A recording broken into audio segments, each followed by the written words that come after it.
মহেশতলে 4 চাকা মারুতি গাড়ি নিয়ন্ত্রণ হারিয়ে রেলিং ভেঙে পড়ল খাদে। অল্পের জন্য প্রাণী বাঁচল চালক। দক্ষিণ 24 পরগনার মহেশতলা বাটানগর রেল ব্রিজের উপর থেকে নামার সময় 4 চাকা মারুতি গাড়ির চালক নেশাগ্রস্ত অবস্থায় নিয়ন্ত্রণ হারিয়ে রেলিং ভেঙে পড়ল খাদে। গাছ থাকার কারণে অল্পের জন্য প্রাণে বেঁচে চালক সহ 3 জন রয়েছে। ঘটনার পর গাড়ি ছেড়ে পালিয়ে যায় চালক। খবর পেয়ে ঘটনাস্থলে মহেশতলা থানার পুলিশ পৌঁছে পরিস্থিতি নিয়ন্ত্রণে আনার পাশাপাশি ক্রেন দিয়ে গাড়িটি উদ্ধার করে নিয়ে যায় থানায়। পলাতক চালকের খোঁজ শুরু করেছে পুলিশ।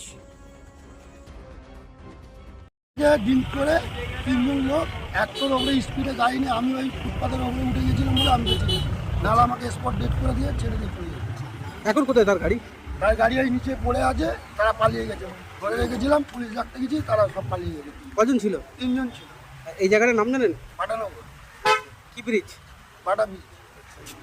আপনার নাম? তারপর 2 জন অবস্থা ছিল, আমি ধরেছিলাম।